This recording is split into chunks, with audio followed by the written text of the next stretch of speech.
Listen up, trusted friends. Start up, trust smarter, execute your plan, take action. If you are ready to listen up, here is today's story.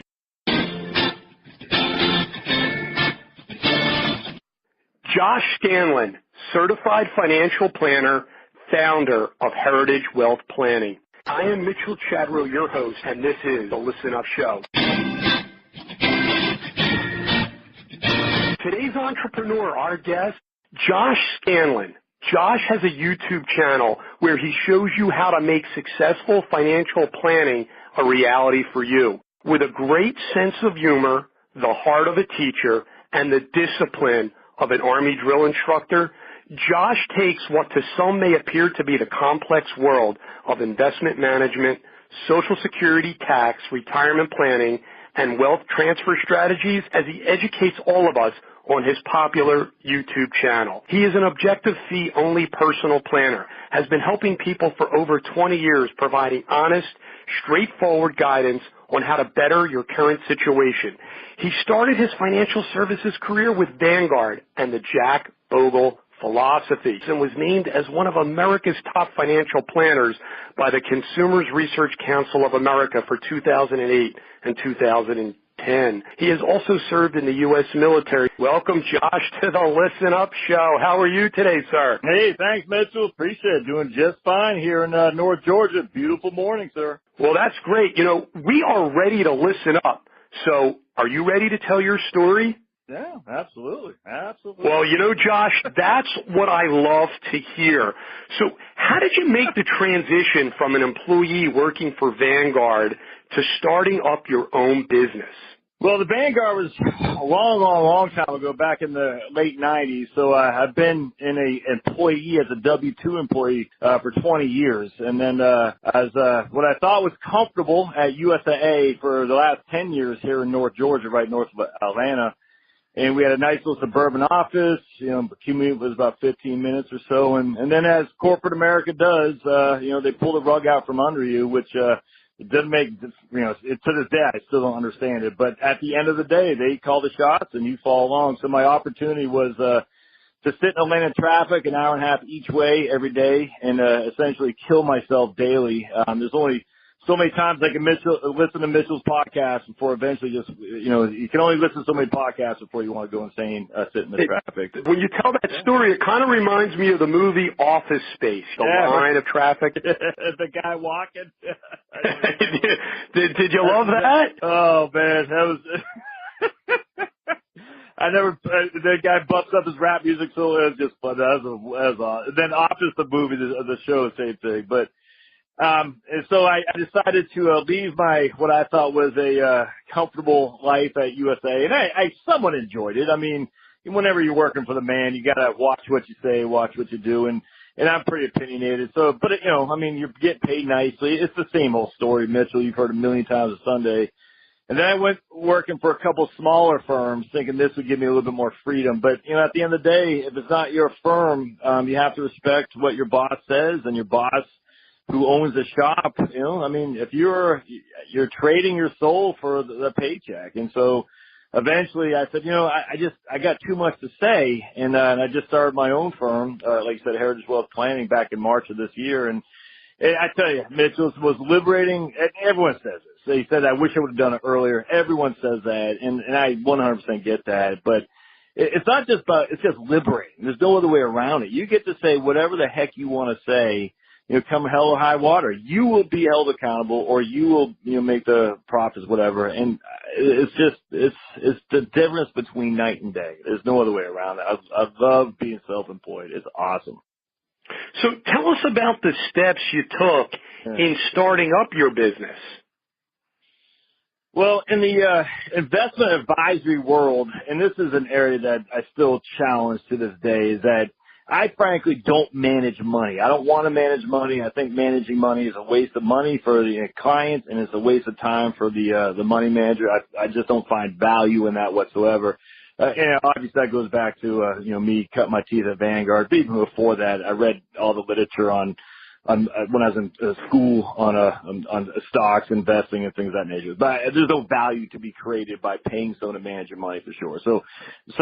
But at the end of the day, you still, for some ungodly reason, have to register as a registered investment advisor.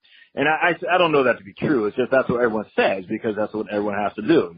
In my world, the steps are you have to get registered, and that means you got to go either before the SEC, the Securities Exchange Commission, or before your state regulatory agency. And for me, it's just a state because, again, I don't manage money, so I'm not sure why I have to even be registered as a registered investment advisor. But apparently, if you're doing financial advising in any capacity, you have to be registered as a RIA, a registered investment advisory, even if you're not actually managing money. It boggles the mind. And so there's all these little, forms you got to fill out.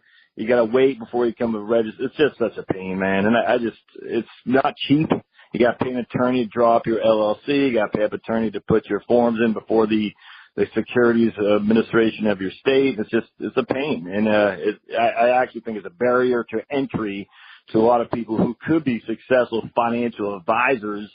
But the barrier is this mountain called regulatory environment that no one seems to know if you need to do it. It's crazy, Mitchell. But anyway, so that was the hurdles right there. But, I put my head down. I hired some lady to do it for me, and she did an okay job. And, so here we are, 8, 9 months later.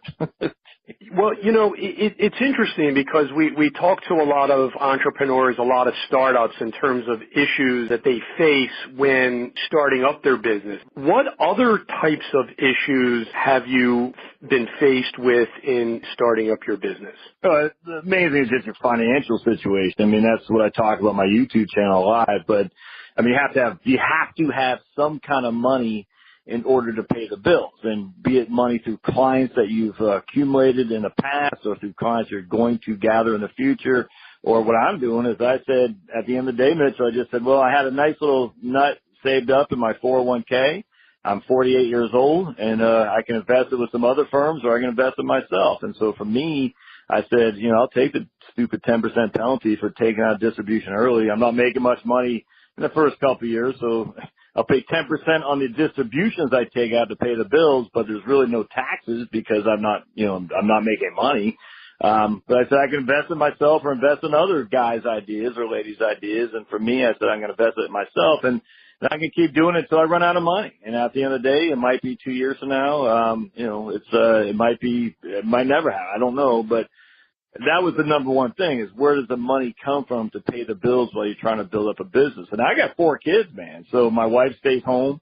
It's not like we're living cheap, that's for sure. I mean, I got a mortgage, the whole thing. We had healthcare was a big one, $2,000 a month to go on Cobra. And, we just went off it just literally this month, September of 2018. So, healthcare, the biggest concern, frankly, is the healthcare, and then obviously the financial situation. And, if you can live light, the financial situation won't be that big of a deal. But like I said, a family of 6 with 1 income, and we were making pretty good money before I started my firm. For me has been just phenomenal, and YouTube has been just enormous for me over the last 5 to 6 years in learning that. So anyway, long story short, I started doing this, a few years ago. I started doing I've always done seminars, Mitchell, so I've always been active in just engaging the public with, face-to-face interactions through seminars, obviously one-on-one client meetings. But, I just think for some reason I've been given ability to explain the complex in a way that normal people can understand. And I know you're an attorney, and this isn't bashing attorneys, but estate planning attorneys are notorious for making this more simple, more complex, so that no one can understand what the hell they're talking about, and thus no one does their estate planning. And it boggles the mind. I don't know what they train in estate planning law school, but it's not in terms of the ability to communicate with regular people. And the same thing with financial planning. I mean, all these financial planner guys, and I say guys, all gender neutral folks, but, guys, they talk a big game, but if someone walks out of your office more confused than when they came in, then you've lost. I mean, that's not good. So I just started looking at YouTube, and I noticed a long time ago there's this dearth, I guess. I don't know. There wasn't much in terms of financial planning. It was all insurance salesmen. And so I don't get this. Why is there if I want to look up durable power of attorney on YouTube, the only thing I can find is some lawyer from 8 years ago. Some of them do pretty good. Don't get me wrong, but there's just a lack of financial education on YouTube unless it's insurance salesmen or day-to-day stock traders. And I said there's an opportunity there. There is, and I'm living proof of that.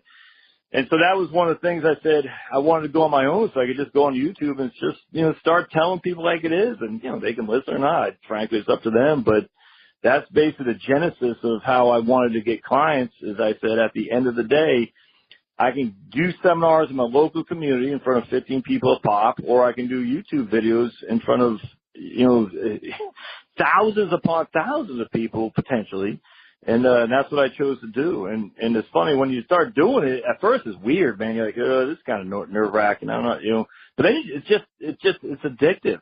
I love doing YouTube videos. I do it every day. I think about it all the time. I think, like this morning I woke up at 4:30 like I always do, thinking what's my next video. And anyway, that's the way for me to reach out to clients. And it's amazing how many people who have reached out to me who have never met me, who just literally a couple of weeks ago did not know who I am, but just happened across my YouTube channel. It's awesome. Listen up, trusted friends, because there's a lot of value bombs in what Josh just said. Our audience, our entrepreneurs, they're looking for business ideas. They're looking on ways to sort of step by step, how can I execute on this? And here you're using YouTube to basically come across to your audience in a straightforward manner and doing it in the way that you enjoy. And I think that's really an inspiration and motivation for so many out there in the Listen Up audience. I wanted to sort of jump right into what, of course, you love most, and that's or one of the things that you love the most, and that is financial planning. You probably can tell us the top 3 big mistakes that you're seeing people make and what they can actually do today to start executing so that they can sort of go down a different path. The number one mistake is not understanding the tax code. For the love of me, I don't understand. And it's because the financial industry is so, I love the financial industry, Mitchell, but it's so just, I don't understand. Financial planning is not investment management, for the love of Mary. All these people say I'm a financial planner. Well, how did your investments perform? I'm like, what does that have to do with anything? Investment management is investment management. Financial planning is so much more beyond investment management. It's our industry's own problem. And I don't get why all right. So number one mistake is not understanding the tax code. And that's so important. And what I mean by that is if you're married filing jointly, you aren't going to be married filing jointly forever. You or your surviving spouse will be a single taxpayer. And the tax bomb that awaits that surviving spouse is immense, especially if there's tax-deferred accounts, IRAs, 401ks, and all that. And I even wrote a book on that called The Tax Bomb in Your Retirement Accounts. And it just talks about what I call the widow's tax trap, the Medicare premiums from having huge required minimum distributions. Your Medicare premiums can skyrocket. The taxes on your Social Security, just the tax. And everyone's like, oh, I want to talk about investments. Did I beat the market? I'm like, that is so infantile relative to the tax bomb that awaits you, and yet people don't understand. And so give me an example. Married filing jointly couple, and as of the Trump tax bill, if they're over 65 years old, has a $26,600 standard deduction. All right, so what that means, people say, oh, I'm going to take a mortgage because I need the tax write-off. And you're like, are you even itemizing? Do you even know? And if you're not itemizing, you're not getting a tax write-off. And just the lack of understanding. And I'll give you an example, Mitchell. So I came across this client a year ago, I guess, up in New Hampshire. And they had negative income, right? And the reason they had negative income, because they had rental properties and whatnot, negative income, but they had $300,000 in their IRA. And I'm sitting there thinking, and they're working with a supposed financial planner. And I'm sitting there thinking, this is wrong in so many ways here, because what's going to happen is at some point when they hit their Social Security, when they hit their RMDs, and when the rental income starts improving, because they had a couple of years they had rental income for various upkeeps and whatnot. So they should have been pulling money out of this IRA like white on rice. That sucker should have been reduced substantially when they had negative income, because again, going back to standard deduction, and I said, I'd like to see your tax form. I mean, so we got to talk about it after I saw their tax form. I said, did your previous financial advisor never ask? And they said, no.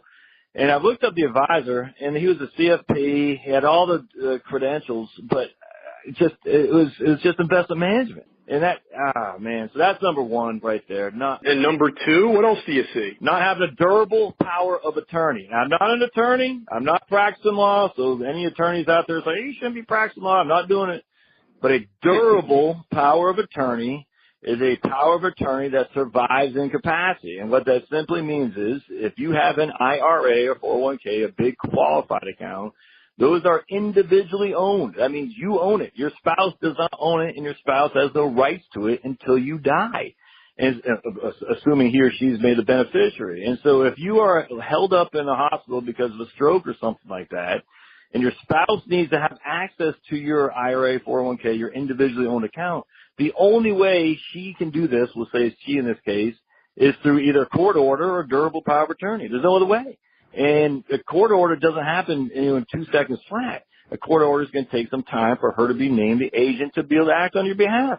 And you had a durable power of attorney. It can do that just right out of the gate. It just says, I have this durable power of attorney, Vanguard, who's the custodian of my money. And Vanguard is notorious for giving people a hard time as it is. But I have this record on file with you in advance of my husband having a stroke, which says I can act on his behalf if he's incapacitated. Now, there's a part two of this which drives me insane too, and I don't know why attorneys do this. I mean, I kind of get it, but for most people, it says you need 2 doctors to sign off on that your spouse is incapacitated.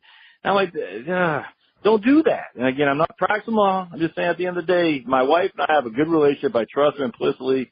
My money's her money's my money. But she can't have access to my 401k unless we have a durable power of attorney. And I don't want 2 doctors to have to sign off on it that says, Charlotte, you're going to be shielded from Josh's assets unless we get these not 1 but 2 doctors to say Josh is incapacitated. Screw that. We want her to be able to have access to my money today because my money is her money's mine. And so that's number 2, not having a durable power of attorney. And the corollary to that is if you have one, having 2 doctors have to attest that the person's incapacitated. That just, it boggles the mind why that's written. I get it. There could be a second marriage. There could be some issues with the spouse maybe being shyster. I get all that. But if it's a normal, regular relationship, don't do that. And 3. Well, 3 is just focusing on investment management so much. There is absolutely no reason to pay a guy to run your money. There's no reason.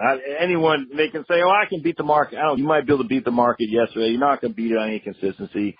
The numbers are the evidence is so overwhelming against active managers with their fee. Because what happens, Mitchell, is all these guys will say, we ran a Monte Carlo scenario that said you can take out 4.5% a year. All right, well, when you factor in fees at 1%, that 4.5% a year just went down to 3.5%. Isn't it ironic that no investment managers ever talk about that? And on top of that, you got to pay taxes as well. And so what happens is the number one thing someone can do to increase their performance of their portfolio is to reduce expenses, and the second is reduce taxes.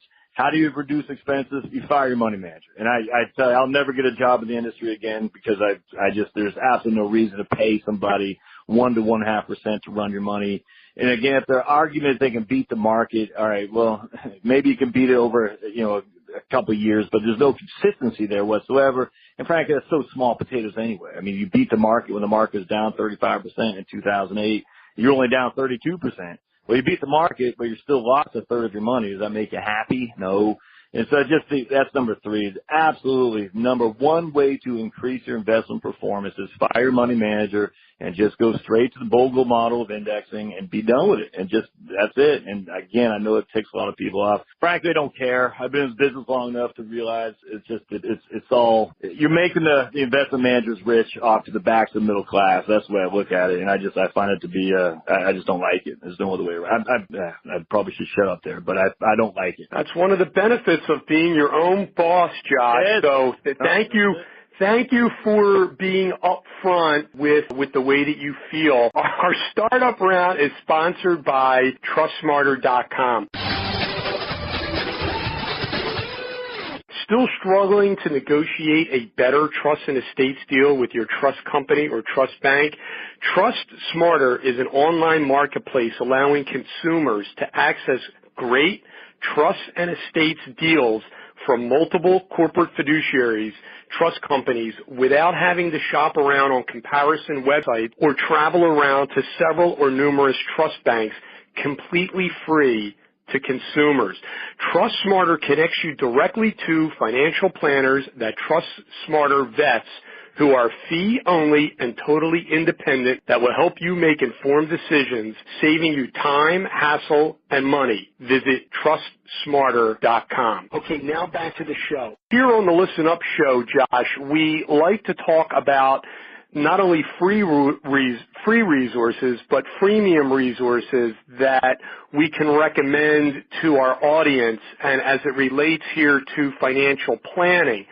Can you talk to us a little bit about some of the tools that are out there for our audience members and those interested in sort of empowering themselves to start to look at and use on their own before heading on over to a financial planner? Absolutely. The first one is MaximizeMySocialSecurity.com, and that's a professor at a Boston University named Larry Kotlikov.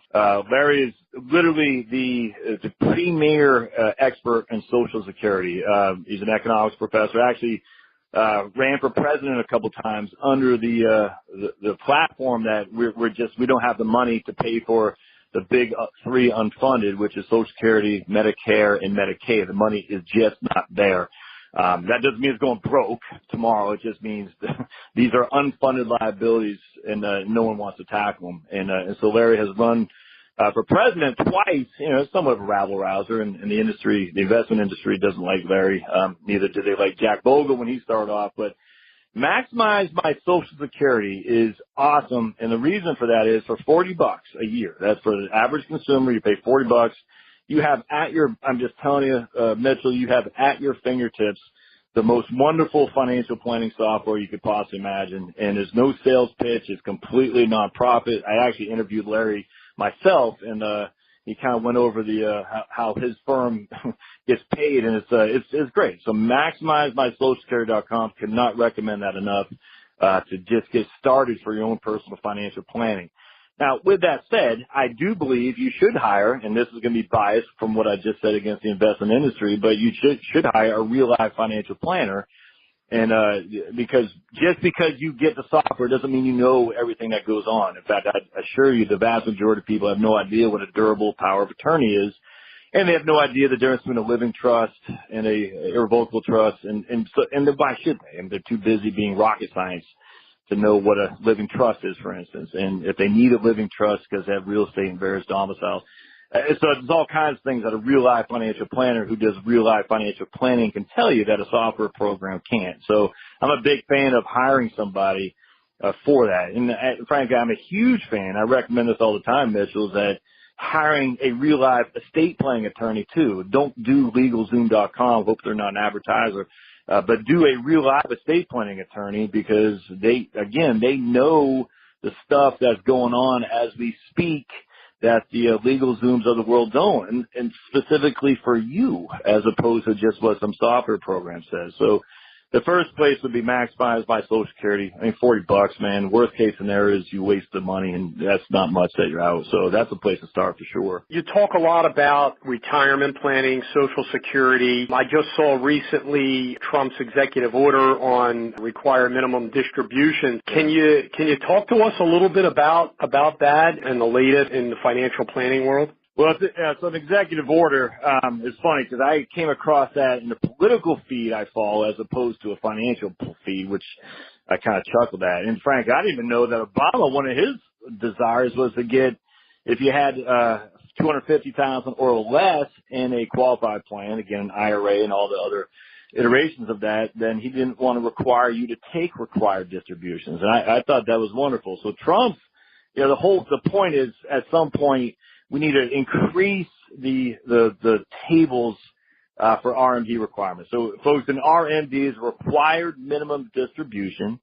When you hit 70.5, you are forced by law to start pulling some money out of your account based on these tables, the IRS tables for required minimum distributions. And so the first year you take at the 31 December of the previous year, you have $100,000 in your account.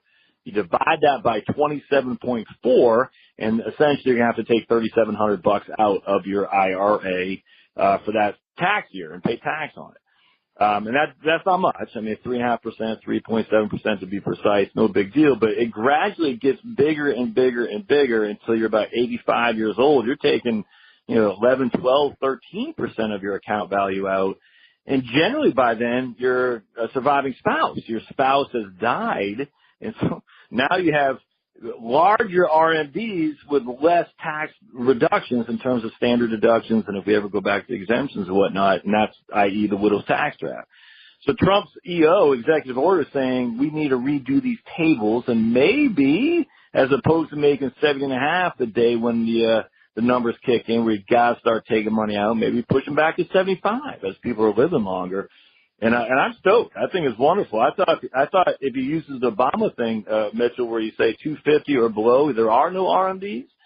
And then on top of that, you take a higher table for RMDs and a later year for when you have to start withdrawing that. Man, it could be a bipartisan, and it could be a wonderful way to at least defer the tax man.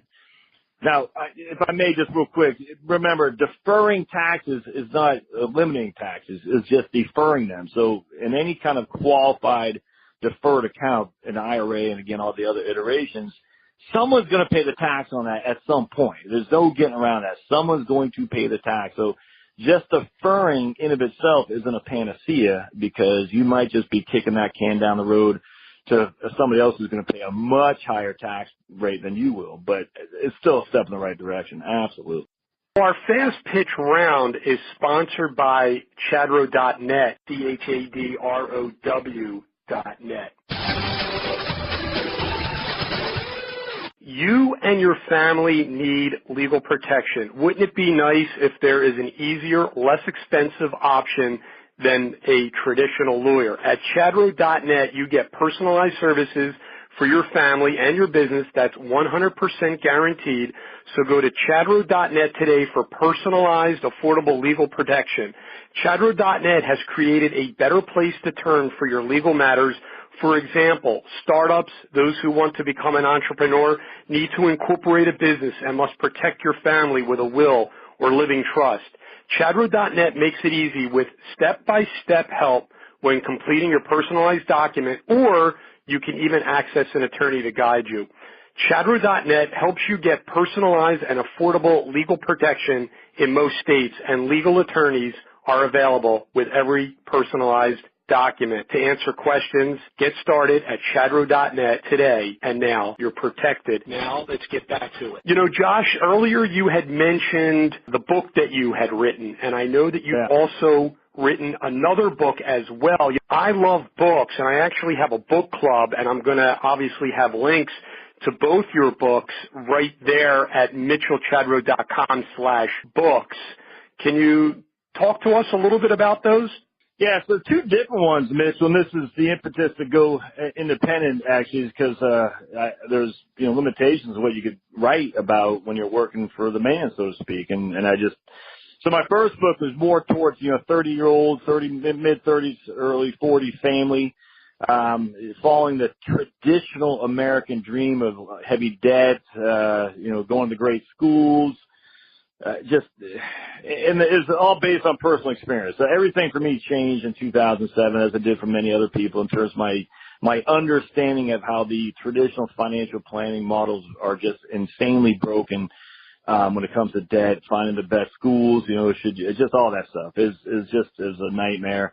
Thankfully, I didn't have to go bankrupt, but man, there was some trying times back then, anyway, so I just wrote it as if I wish I would have known this in the past. And that's more, again, towards mid-30s with families and whatnot, maybe, and again, mid-40s, even 20s.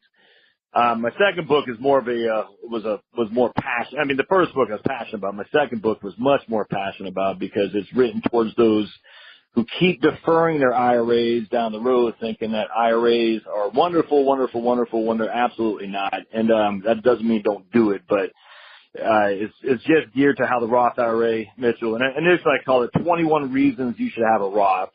And I go through them 21 times. 21 reasons. That's great. That's the reason why you called it 21 Reasons. Right. Exactly. Can you tell us the names of both those books so I can make sure to have a link to those? Yeah. So the first one is called Strategic Money Planning, 8 Easy Ways to Get Your House in Order. Strategic Money Planning, 8 Easy Ways to Get Your House in Order. And then my second one is called The Tax Bomb in Your Retirement Accounts. The Tax Bomb in Your Retirement Accounts, How the Roth IRA Helps You Avoid It. And they're both free on Kindle Unlimited. Both are $4.49 for regular Kindle, and I think the second one is $5.99 for the soft, paperback. That's the first one because it's all in color, which I wish I would not have done.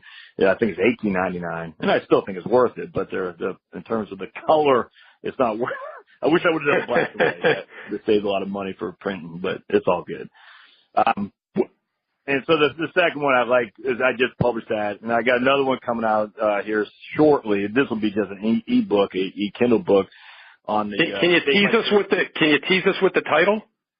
Yeah, the Retiree Guide to State-by-State Taxation. So we're going to go over each and every state's taxes for retirees, from property tax, sales tax, and income tax. With the various exemptions, homestead exemptions, standard deductions, all that, state by state. And I did YouTube videos on all this, on every single state. And then I'm going to follow that up with the state by state guide to inheritance and estate tax for your, we're talking about New Jersey, Pennsylvania's got an inheritance tax, Kentucky has an inheritance tax, Massachusetts has an estate tax. So a lot of states don't have any. But the states that do would surprise you. So that'll be another one coming here pretty soon too. The state-by-state guide to inheritance and estate tax, your state estate tax. So no, that's wonderful. It's really good stuff. Like I said, I found you because of the YouTube channel, and it's really terrific. Josh, what's the best business advice you've ever received? There's a guy named Aaron Helmsley, and he's out of the business now, but his daughter, Darcy Helmsley Brown, I think's her name. Anyway, Aaron Helmsley, he had done this thing, Mitchell, back in probably 83 about maximum sales strategy or something like that. I can't remember what it's called, and I got it. I just happened to come across it. And it was all about the psyche, all right? It's all about being able to make a game out of being told no. And it's not just about sales, but it's just about your life. You can only control the inputs. You cannot control the outputs. So everyone in sales focuses on the output. I gotta get the sale. And that you can't control the output. You cannot control if Mitchell says yes to buying your product. But I can control if I present Mitchell with an offer in which to buy my product. And so what Aaron teaches is that it's like revolutionary, at least it was to me, is that I can make a game out of it to tell Mitchell and Mitchell's, all your neighbors and all that, to say, this is my product, this is why you should have it, and just be done with it. And if Mitchell says yes or no, it's completely out of it doesn't matter. And so because of that, you just kind of train your mind not to feel like you're being told no by Mitchell, like he's not telling you personally that he's rejecting you personally, because you don't care. Only thing you care about is, did I do what I can do, which is the inputs, and the outputs will take care of themselves. And I cannot stress enough how just mind-boggling of a change that was for me to say, I just control me. And it kind of, Mitchell, goes back to, I hear all the time, well, that guy, makes me mad. No, that guy doesn't make you mad. You're allowing yourself to be mad. You control if you're angry. You control if you're sad. And all these things are human emotions, but other people don't do it. You do it to yourself. And I just, when you start thinking like that, it changes everything. Like you're not reacting. I mean, you're just reacting to what other people are doing. You can control your reaction. So control it, and you'll find very quickly that, I'm not going to let that guy piss me off anymore. Doesn't matter. I'm going to be myself, and so be it. Oh, talk about liberating. So anyway, Aaron Helmsley, I don't even know the website. Maximum Sales Performance, I think is what it was. And I'll definitely have a link. I'll definitely have a link to that. What is your definition of success? My definition of success is just being able to do what the hell I want, how I want to do it. You know what I'm saying?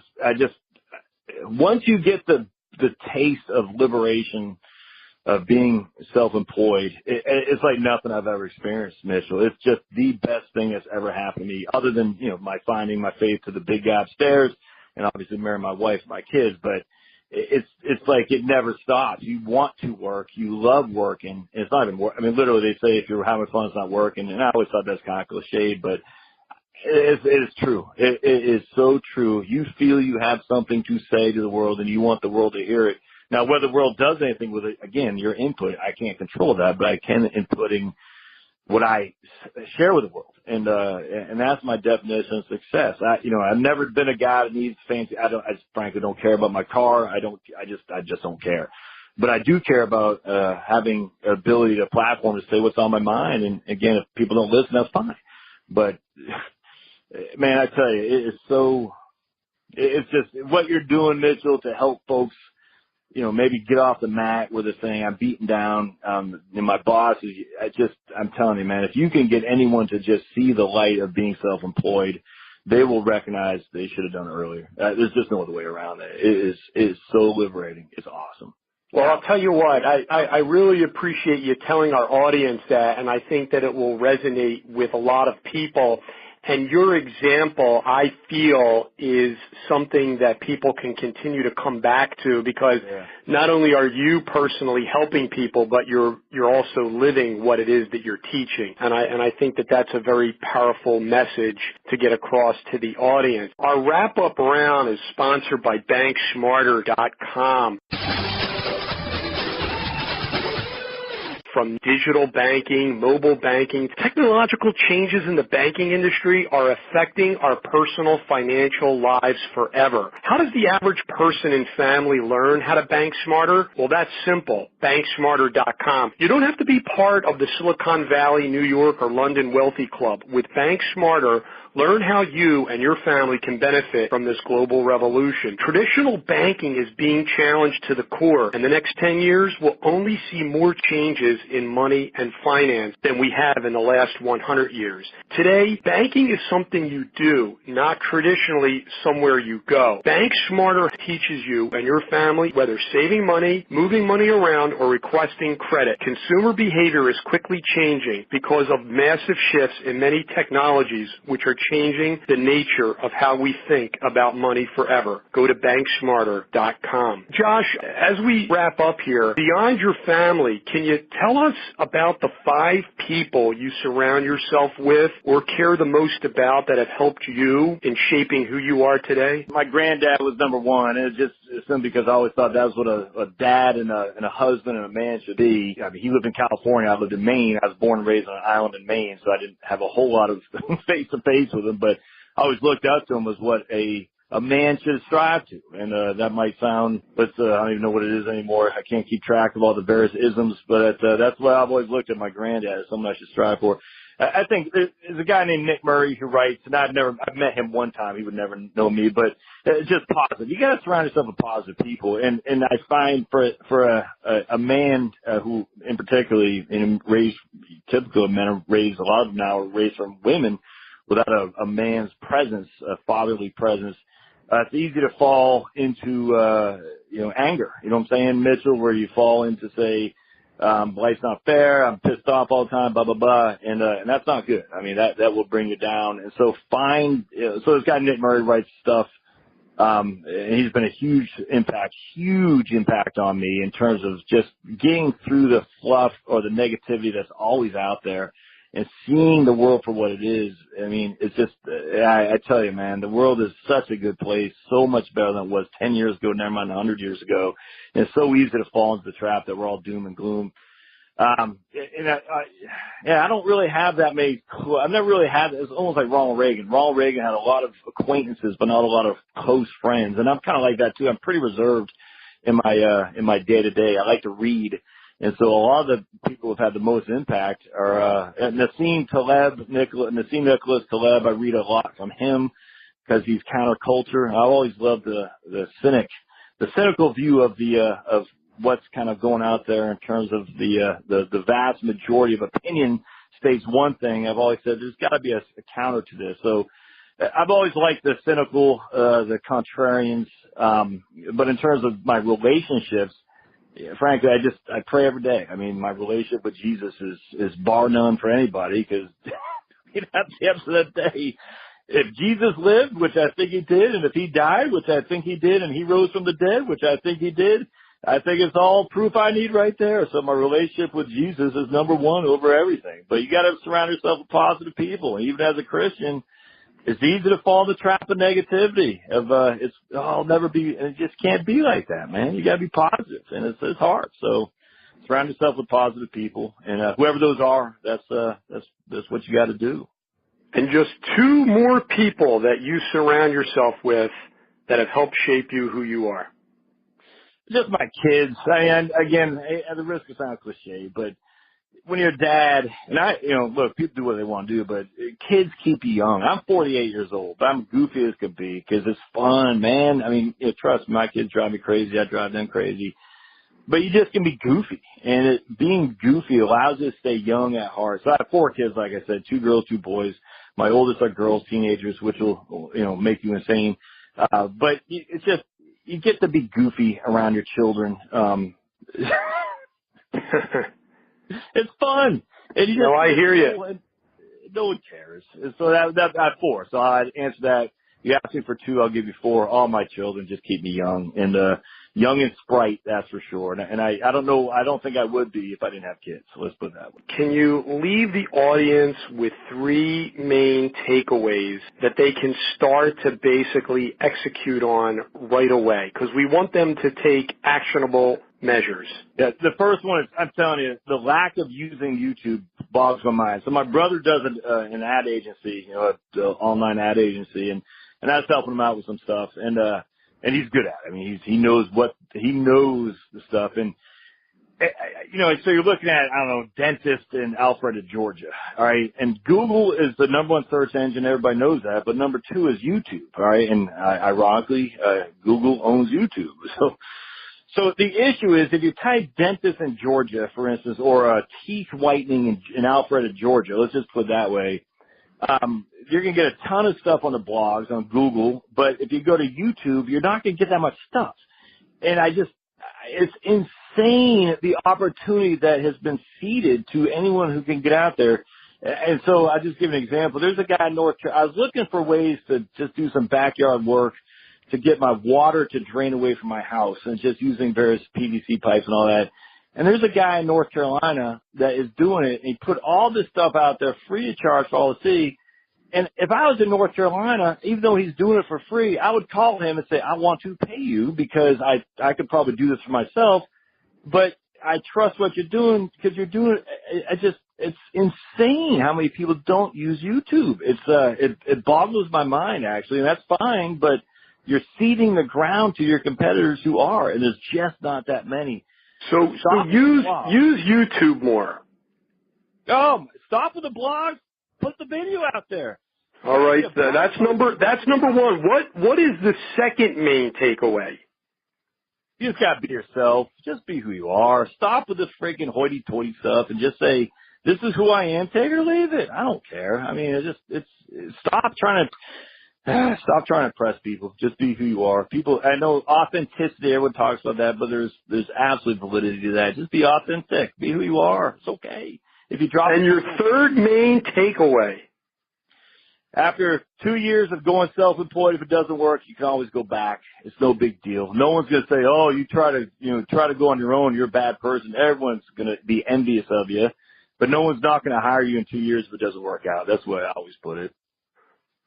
To get the show notes, you just head back to mitchellchadro.com/show 077. And also to keep in touch with Josh, again, everyone should connect with Josh on his YouTube channel. So I will have a link right there in the show notes. You'll subscribe, you'll click the notification bell, and get started on your financial freedom for life. I know, Josh, that you love comments, questions. I even see that you've actually featured some of those questions in some of your YouTube videos. So again, subscribe now and get started for your life of abundance and financial freedom.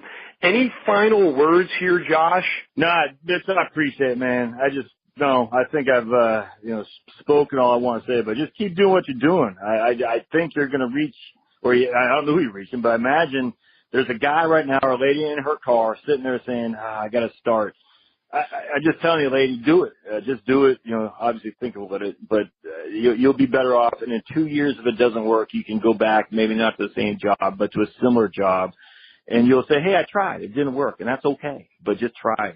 You just got one life. So I love what you're doing, Mitchell, and I'm glad you reached out to me. Absolutely. Well, Josh, this has been fantastic. We really appreciate all the advice and all the guidance that you're giving everybody. Your straight-up way about you is just wonderful. Thank you again for coming on the Listen Up Show. Until next time, my trusted friends, send me your questions after you sign up at the website at mitchellchadro.com/sign-up. We're also on Spotify and iHeartRadio, and you can, of course, find us in the iTunes store. And the best podcast player that I'm aware of is Overcast.fm. You could actually go over there and subscribe at mitchellchadro.com/overcast. Thank you so much for subscribing to my email list and providing a written review on iTunes. mitchellchadro.com/iTunes. It helps other people find the show. Be good now. Until next time, my trusted friends.